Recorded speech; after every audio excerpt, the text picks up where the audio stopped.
tenemos una entrevista, vamos a conversar con Manuel Arias, él es politólogo español. ¿Cómo está? Bienvenido, muy buenos días. Muchas gracias. Hola, estoy muy bien. Muchas Muy gracias por contento de estar acompañarnos, con vosotros. gracias por estar aquí con nosotros. Para muchos analistas, las noticias falsas están afectando la democracia. ¿En qué medida se podría decir que estas realmente vulneran este sistema de gobierno? Bueno, la respuesta rápida y corta a esa pregunta es que no lo sabemos. Aunque finjamos saberlo y aunque encontremos a menudo pues, declaraciones muy tajantes acerca de la destrucción de la democracia o la distorsión de la democracia a manos de los bulos y de las noticias falsas. Pero realmente resulta muy difícil desde un punto de vista metodológico medir el impacto de las noticias falsas. Ujú. Por otra parte, el porcentaje de noticias falsas sobre el total de noticias existentes no es desproporcionado tampoco. No son un invento de la era digital, existen a la digitalidad, pero por otra parte circulan con más facilidad en el espacio público, digamos, articulado por las redes sociales y por Internet. Y digamos que la digitalización ha coincidido con el ascenso del populismo, aunque también con la crisis económica, y por tanto nos encontramos ahí con un conjunto de elementos que se relacionan entre sí de manera no fácilmente discernible. Lo que sí parece es que las noticias falsas, junto con estos otros fenómenos y una evolución cultural, digamos, que ha conducido hacia el descrédito de la verdad, ¿no? O si quiere usted, la idea de que la verdad no puede decidirse, sino que cada uno tiene su verdad propia, todo eso junto sí que parece que está erosionando un poco la confianza de los ciudadanos en la capacidad para, bueno, recoger noticias veraces, ¿no? Tenemos más dificultad quizá para confiar en que aquello que se nos está diciendo es cierto. Ujú. Pero tampoco creo que sea un fenómeno susceptible de acabar con la democracia. Creo que se exagera un poco cuando se dice eso. Perfecto. ¿Qué tipo de público es más vulnerable ante las noticias falsas? Bueno, parece que los estudios que se han hecho sugieren que por una parte tendríamos a las personas mayores que tienen menos, bueno, menos capacidad o han tenido al menos estos últimos años todavía inicialmente menos capacidad para manejarse con las herramientas digitales, ¿no? Eh, Aunque ahí no sabemos tampoco exactamente si el problema está en el deterioro cognitivo, ¿no?, que pueden sufrir las personas mayores, o en la falta de, bueno, alfabetismo digital, podríamos decir, ¿no? Pero parece probado que son un grupo vulnerable. Ujú. Claro, aquí es importante además matizar, y esto no afecta solo a los mayores, sino afecta en general al público, el canal a través del cual recibimos las noticias cuenta. Y el hecho de que recibamos a menudo noticias que provienen de personas en las que confiamos a través de servicios de chat privados, de alguna manera, como WhatsApp, por ejemplo, puede llevarnos a atribuir veracidad a la noticia porque confiamos en la persona que nos las envía, ¿no? Ujú. Y esto hace que, de alguna manera, aquellas personas que no están tan acostumbradas a discriminar entre distintas fuentes de información puedan ser susceptibles de influencia. Tenga usted en cuenta que alrededor de la mitad de las personas que leen noticias a través de Internet no sabe dónde las ha leído, no recuerda la fuente, no dice con seguridad, pues esto lo leí en el New York Times o esto lo leí en el Washington Post, no lo sabe, ¿no? Ujú. Y eso influye. Y luego, sobre todo, o principalmente, parece probado que el número de personas que consumen y difunden noticias falsas no es demasiado grande, hay un porcentaje relativamente pequeño de usuarios que realizan esa labor de difusión. Ujú. Y todo indica que, por tanto, son las personas que tienen unas creencias políticas más fuertes, los más convencidos, de alguna manera también los más dogmáticos, o si quiere usted, aquellos que más empeño ponen en creer, porque quieren creer aquello que confirma lo que creen, Ujú. pues más fácilmente caen víctimas de esta falsedad. En el bien entendido de que también esto es muy complicado, no es lo mismo una noticia falsa que una noticia ideológicamente sesgada.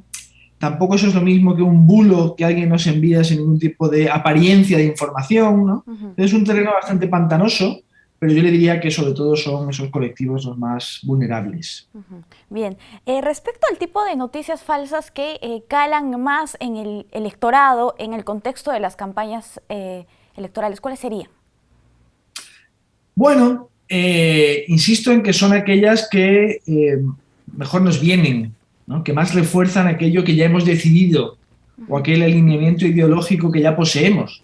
Entonces, todo aquello que sean malas noticias sobre el partido o candidato rival al que nosotros preferimos, pues tendrá muchas posibilidades de prosperar en nuestras manos y viceversa.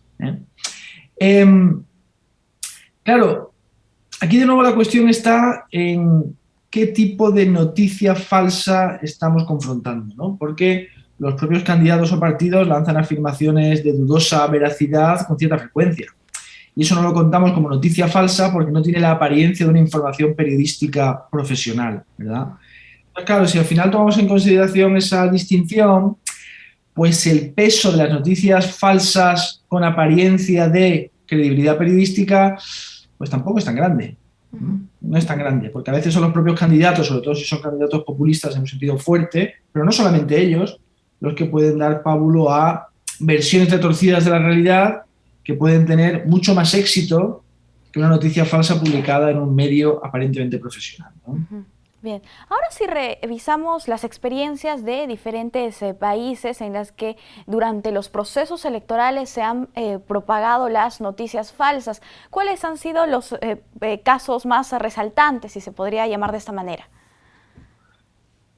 Pues de nuevo es difícil saberlo, porque es muy difícil aislar los efectos mediáticos que tienen un origen particular en, digamos, la mente o la voluntad del votante. Como sabe usted, se habla mucho de cómo pues, la utilización de datos por parte de Cambridge Analytica obtenidos a través de Facebook habría influido en el Brexit. Bueno, no lo sabemos realmente. No sabemos si esas noticias falsas habían llegado a personas que en todo caso tenían ya decidido su voto en favor del Brexit y por tanto no encontraron ninguna dificultad en creerse aquello que se les estaba diciendo, ¿no? Tenemos también, por supuesto, los casos de la verborrea de Donald Trump, ¿no? Por ejemplo. Y tenemos un caso muy interesante porque realmente dice usted bien cuando se refiere a procesos electorales. Yo creo que las noticias falsas son especialmente peligrosas cuando impactan en acontecimientos políticos de corto recorrido en los que todavía no ha dado tiempo a desvelar la falsedad de aquello acerca de lo cual se está informando, ¿no? Piensa usted, por ejemplo, en el referéndum ilegal celebrado en Cataluña el 1 de octubre de 2017, cuando las cargas policiales, en cumplimiento del mandato del Tribunal Constitucional, pues fueron, digamos, el impacto de la misma fue amplificado por tweets que enviaban ciudadanos, en este caso, no eran medios de comunicación con apariencia de profesionalidad, en los que se representaba a ciudadanos sangrando o cargas policiales muy duras. Y eran fotos que tenían el origen en otro lugar, ¿no? 2013 en Chile, 2015 en Pekín, ¿no? En Pekín quizá no, porque claro, tiene apariencia asiática, no es lo mismo, no parecen catalanes, ¿no? Entonces, en ese rato, sí que esa profusión de imágenes que son falsas y que tratan de representar la realidad de una cosa que está sucediendo en ese momento, aunque la realidad sea de otra manera, ahí sí podemos encontrarnos con un mayor impacto que deja una impresión quizá duradera en el individuo. Aunque, de nuevo, aquellos más susceptibles de sufrir ese impacto son aquellos que más dispuestos están a creer que la policía española es brutal, en este caso, frente a quienes están convencidos de lo contrario. Bien. Señor Arias, finalmente, ¿cuál sería nuestro rol como ciudadanos para luchar contra la desinformación? Pues es muy sencillo, cada uno debe tomarse en serio el proceso de recolecta de información. En la medida de lo posible uno tiene que consumir información de medios contrastados, profesionales, verificables, pero en todo caso manteniendo en todo momento alerta respecto incluso de la influencia que nuestras propias creencias tienen sobre esa recopilación de información, ¿no? Estamos siempre deseosos de confirmar aquello que creemos y sería pertinente que echáramos el freno para mantener una mayor distancia crítica con respecto de nosotros mismos, incluso le diría. Claro, y desde las instituciones de gobierno, ¿cuál es el rol que éstas deben jugar en ese contexto? Bueno, es complicado porque habría que diferenciar, y no siempre es tan fácil, entre aquello que puede hacer el Estado y aquello que quieren hacer los gobiernos, ¿verdad? Gobiernos o presidentes en aquellos regímenes que son presidencialistas, como es el caso de Perú, ¿no? Y lo digo porque los gobiernos están liderados por partidos o los candidatos por personas que quieren la reelección. Entonces, claro, eso introduce una falta de neutralidad potencialmente en el proceso de selección de noticias falsas que convierte en peligroso cualquier intento de, digamos, limitar oficialmente el flujo de información en nombre de la veracidad.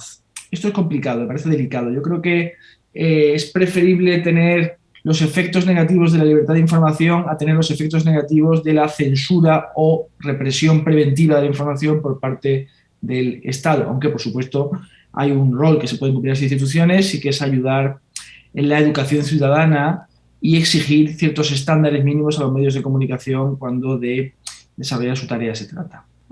Bien, listo. Muchísimas gracias, señor Arias, por acompañarnos aquí en JN Noticias.